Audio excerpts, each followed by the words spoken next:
Good morning, dear students. I told you that the description of all the previous videos in which we have discussed about various principles like Pauli's exclusion principle, Aufbau principle, and Hund's rule. Okay, all these principles have been discussed in the previous videos.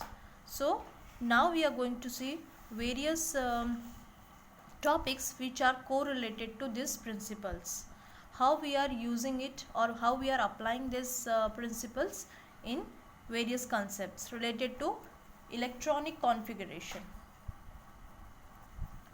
I told you that in electronic configuration we are going to discuss about these principles. So now what is electronic configuration? Electronic configuration is nothing but the arrangement of electrons in various orbitals. Okay, now as I told you, what are these orbitals?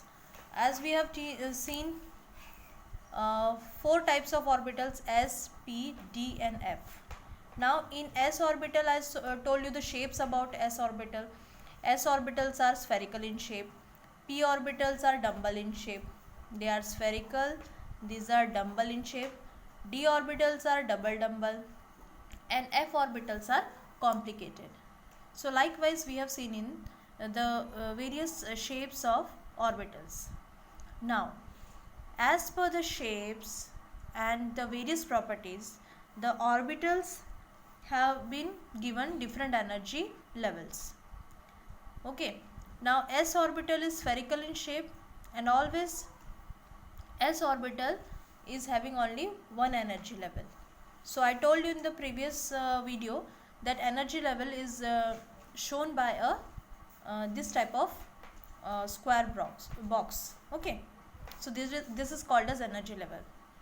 P orbital, as its orientation means electrons orientation is in three axes, x axis, y axis and z axis. So naturally P orbital is having three energy levels. Okay, px, this is px, py and pz. So these are the P orbital is distributed in three energy levels. D orbital is having 5 energy levels.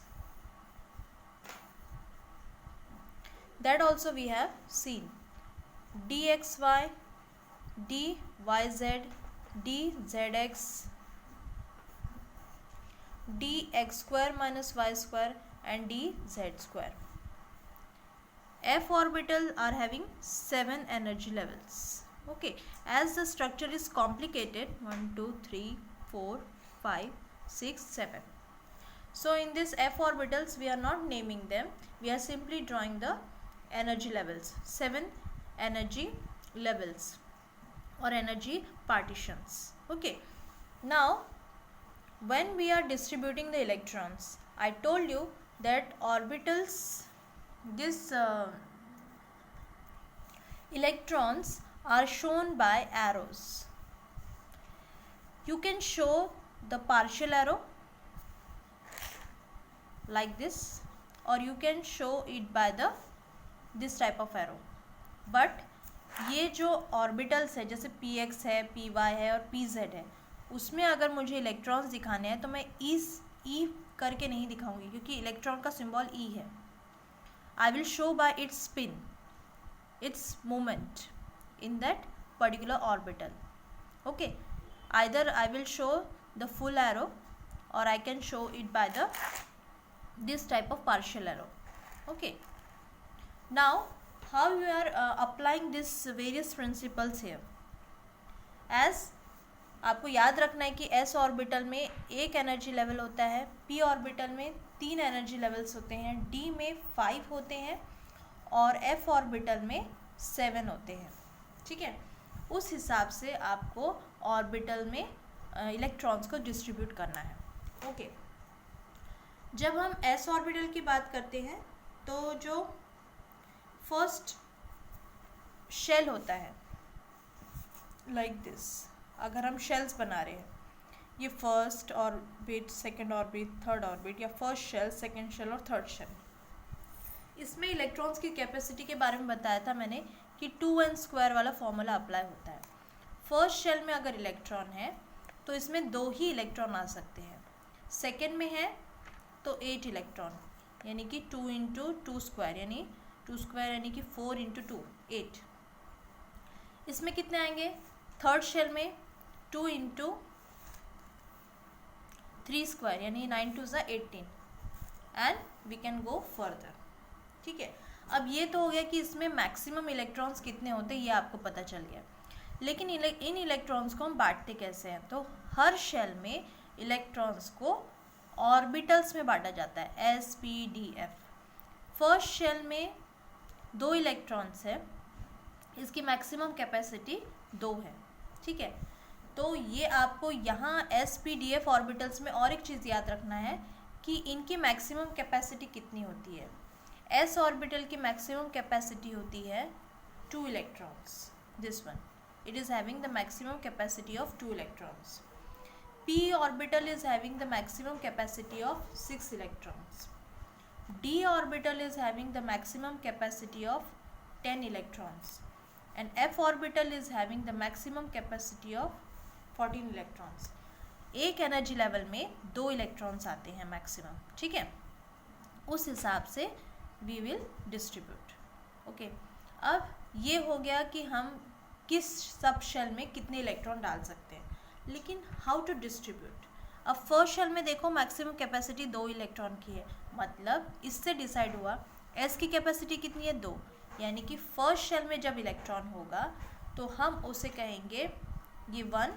उसका representation कैसे होगा, अगर उसमें 2 electron है suppose, तो ये S orbital, क्योंकि P orbital क्यों नहीं आएगा, क्योंकि 2 इलेक्ट्रॉन की कैपेसिटी मैक्सिमम एस में है, उससे ज़्यादा रहते तो हम पी में शिफ्ट करते हैं। लेकिन पहले शेल में जो होता है, जो न्यूक्लियस के पास में है, उसमें मैक्सिमम कैपेसिटी कितनी है, सिर्फ 2 है। तो हम यहाँ लिखेंगे ये फर्स्ट 1, ये एस और ये 2 है ना, यानी कि एस ऑर्बिटल में 2 इलेक्ट्रॉन है, और ये पहला जो नंबर है वो बताता है कि कौन सा शेल है। चलो सेकेंड शेल में जाते हैं, सेकेंड शेल में हम 2 लिखेंगे।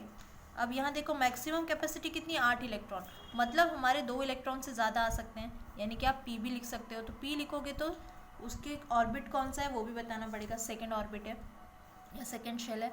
तो एस की कैपेसिटी हो गई 2, पी की कैपेसिटी बचे कितने, 8 में से 6, आप यहाँ डाल दो, हो गया। अगर आप थर्ड शेल में जाओगे, थर्ड शेल की मैक्सिमम कैपेसिटी कितनी है 18, तो मतलब यहाँ टोटल 8 से ज़्यादा है, यानी कि एस भी रहेगा, पी भी रहेगा और डी भी रहेगा, है ना। तो सिर्फ यहाँ आगे आपको 3 लगाना है। 3 लगाना मतलब शेल, थर्ड शेल में 3 डिस्ट्रीब्यूशन है, एस पी डी। ओके, अब एस की कैपेसिटी मैक्सिमम 2 है ना, ये मैंने अभी बताया। पी की कैपेसिटी कितनी है 6, और डी की कैपेसिटी कितनी है 10, है ना। तो अब यहाँ कैलकुलेट करो, 2 + 6 कितने हुए, ऊपर के नंबर्स ऐड अप करने हैं जो हम इस पे लिखते हैं पावर में। 2 + 8 हो गया, 2 + 6 हो गया 8, और यहाँ मैक्सिमम कैपेसिटी कितनी है 18, यानी बचे कितने 10, आ गए अपने आप। अब फोर्थ शेल में जाओ, फोर्थ में 18 से ज़्यादा है।